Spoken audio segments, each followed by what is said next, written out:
Have you ever thought you knew a person and then you are suddenly confronted with this alien nasty creature for the first time? You are in for quite a shock. However, it's more important to observe this in yourself than in someone else. Watch out for any sign of unhappiness in yourself in whatever form. This can take the form of irritation, impatience, a somber mood, a desire to hurt, anger, rage, depression, a need to have some drama in your relationship, and so on. What is that? It may be the awakening emotional pain body, says Eckhart Tolle. What is the emotional pain body? Eckhart explains in his book The Power of Now, that, as long as you are unable to access the power of the now, that is, to be present, as opposed to being lost in the labyrinth of your thoughts and mental movies, every emotional pain that you experience leaves behind the residue of pain that lives on in you. It merges with the pain from the past which was already there and becomes lodged in your mind and body. This of course includes the pain you suffered as a child caused by the unconsciousness of the world into which you were born. This accumulated pain is a negative energy field that occupies your body and mind. If you look on it as an invisible entity in its own right, you're getting quite close to the truth. It has two modes of being, dormant and active. The pain body may be dormant 90% of the time. In a deeply unhappy person though, it may be active up to 100% of the time.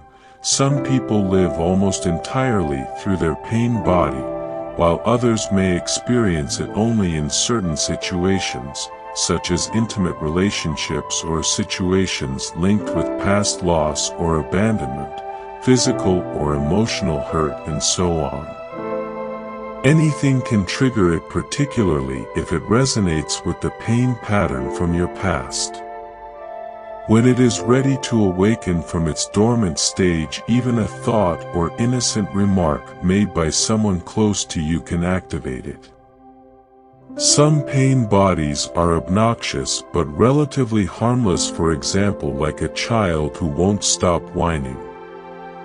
Others are vicious and destructive monsters, true demons.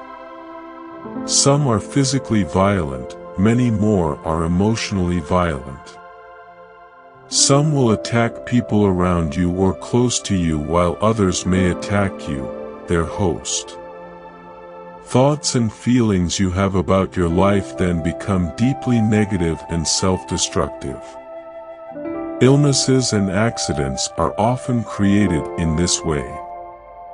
Some pain bodies drive their hosts to suicide. Catch it the moment it awakens from its dormant state. The pain body wants to survive just like every other entity in existence, and it can only survive if it gets you to unconsciously identify with it. It can then rise up, take you over, become you, and live through you. It needs to get its food through you. It will feed on any experience that resonates with its own kind of energy, anything that creates further pain in whatever form. Anger, destructiveness, hatred, grief, emotional drama, violence, and even illness. So the pain body, when it has taken you over, will create a situation in your life that reflects back its own energy frequency for it to feed on. Pain can only feed on pain, it cannot feed on joy, it finds it quite indigestible. Once the pain body has taken you over, you want more pain.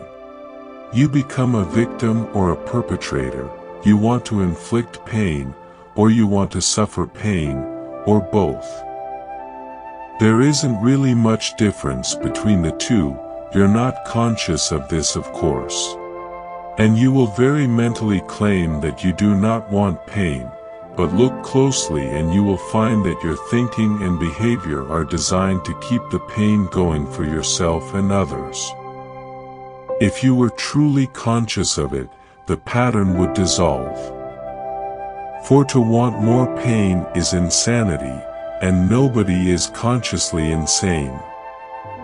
The pain body, which is the dark shadow cast by the ego, is actually afraid of the light of your consciousness. It is afraid of being found out. Its survival depends on your unconscious identification with it, as well as on your unconscious fear of facing the pain that lives in you. But if you don't face it, if you don't bring the light of your consciousness into the pain, you will be forced to relive it again and again.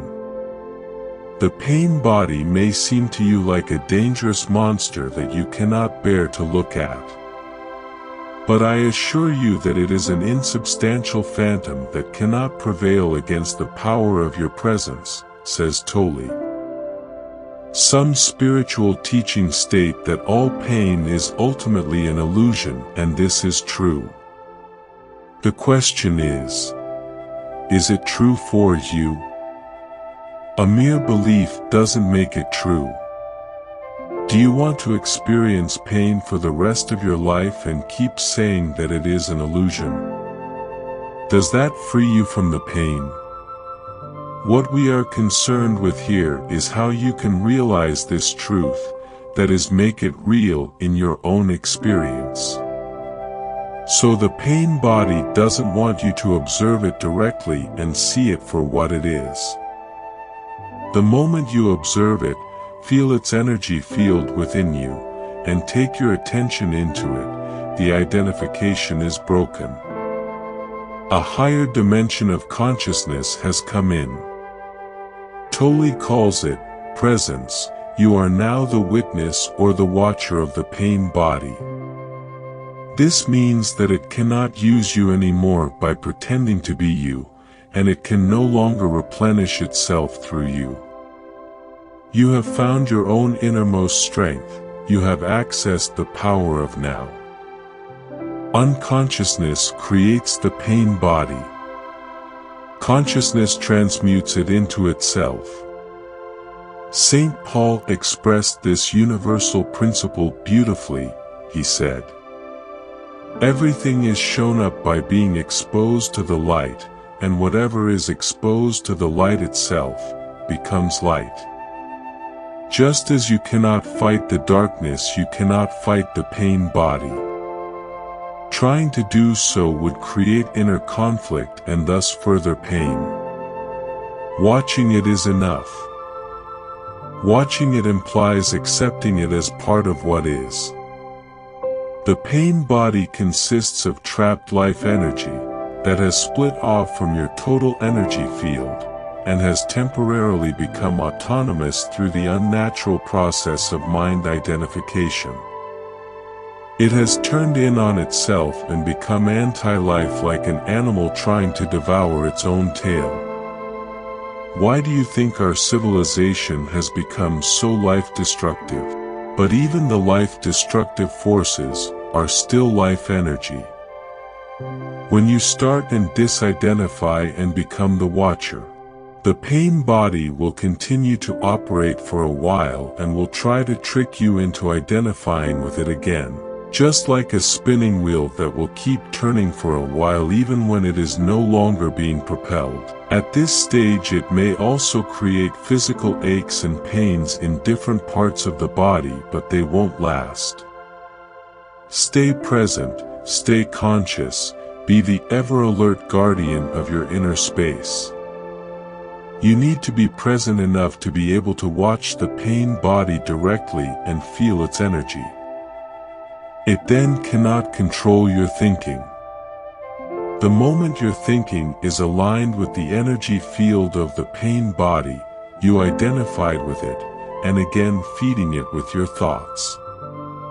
For example, if anger is the predominant energy vibration of the pain body, and you think angry thoughts dwelling on what someone did to you, or what you are going to do to him or her, then you have become unconscious, and the pain body has become you.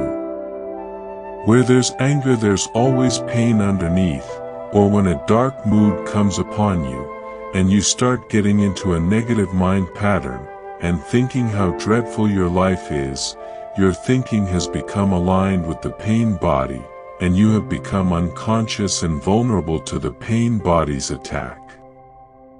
Unconscious, the way that Eckhart uses the word here, means to be identified with some mental or emotional pattern.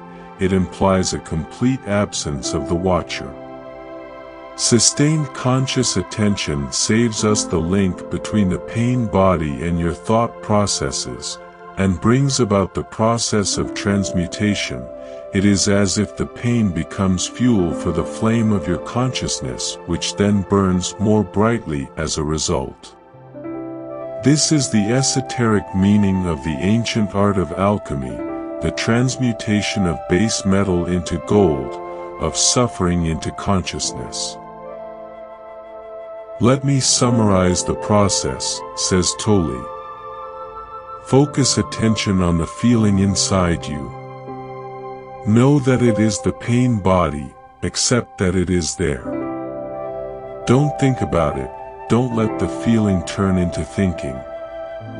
Don't judge or analyze, don't make an identity for yourself out of it. Stay present and continue to be the observer of what is happening inside you.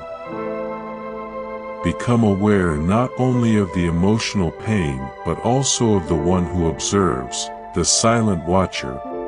This is the power of the now, the power of your own conscious presence. Then see what happens. Once you have understood the basic principle of being present as the watcher of what happens inside you, and you understand it by experiencing it, you have at your disposal the most potent transformational tool. This is not to deny that you may encounter intense inner resistance to disidentifying from your pain. This will be the case particularly if you have lived closely identified with your emotional pain body for most of your life, and the whole or large part of your sense of self is invested in it. What this means is that you have made an unhappy self out of your pain body and believe that this mind-made fiction is who you are. In that case, unconscious fear of losing your identity will create strong resistance to any disidentification. In other words, you would rather be in pain, be the pain body, than take a leap into the unknown and risk losing the familiar unhappy self. If this applies to you, observe the resistance within yourself. Observe the attachment to your pain, be very alert. Observe the peculiar pleasure you derive from being unhappy. Observe the compulsion to talk or think about it. The resistance will cease if you make it conscious. You can then take your attention into the pain body, stay present as the witness, and so initiate its transmutation. Only you can do this, nobody can do it for you. But if you are fortunate enough to find someone who is intensely conscious, if you can be with them and join them in the state of presence, that can be helpful and will accelerate things.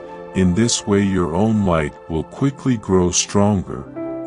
When a log that has only just started to burn is placed next to one that is burning fiercely, and after a while they are separated again, the first log will be burning with much greater intensity.